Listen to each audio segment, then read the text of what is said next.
I'm an American. However, I do not have the same rights as other Americans. I have been denied housing, employment, and services because the state of Utah decided in 2004 that an illegal immigrant has more rights than a homosexual born in the American West. Sadly, if I were to move to Canada, I would be treated more like an American than I am in my own country. If my partner and I were to decide we wanted to provide a loving environment for one of over 120,000 children in need of adoption, we would be denied. I can't cohabitate and adopt a child. If my partner gets in a car accident, I can't stand by him in his hospital bed. How American is that? The 14th Amendment states that no state shall deprive any person within its jurisdiction the equal protection of the law. Sadly, that's exactly what Amendment 3 has done, and what Proposition 8 threatens to do. It threatens to take away the right of thousands of Californians to enter into a legal arrangement that encourages them to support each other. Studies have shown that married people are better off financially, emotionally, psychologically, and medically. There are arguments that by allowing gays to marry, it will undermine the sanctity of marriage. Well, I've got news for you.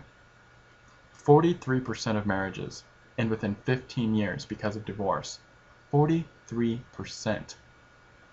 I'd say those people that consider marriage a 2-year contract are more a threat to marriage than two people that want to tie the knot and will fight to keep anyone from untying it. Frankly, those that want to protect the sanctity of marriage should be paying more attention to restoring the essence of marriage. Marriage is a binding of two people, recognized by the state, telling the world that these two people have made a commitment to each other for life, till death do us part, that nothing will keep them from each other. The rings symbolize that bond and socialize it. Think about it.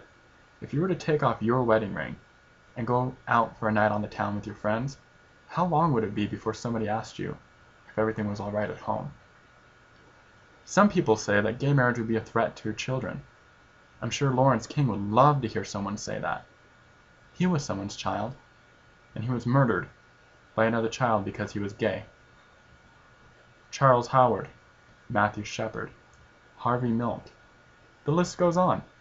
The real threat to our children is hypercritical teaching, telling our children that we are all children of God, unless they are gay. I myself have been threatened by people who saw me walking down the street, perceived that I was gay, and tried to run me down with their car while shouting profanities. How Christian is that? Much of the anti-gay propaganda can find parallels to the civil rights movement and the feminist movement. The LDS Church, the single largest supporter of Proposition 8, banned African Americans from holding the priesthood until 1978 because they believed that African Americans were the cursed children of Cain, and that the mark of Cain was black skin.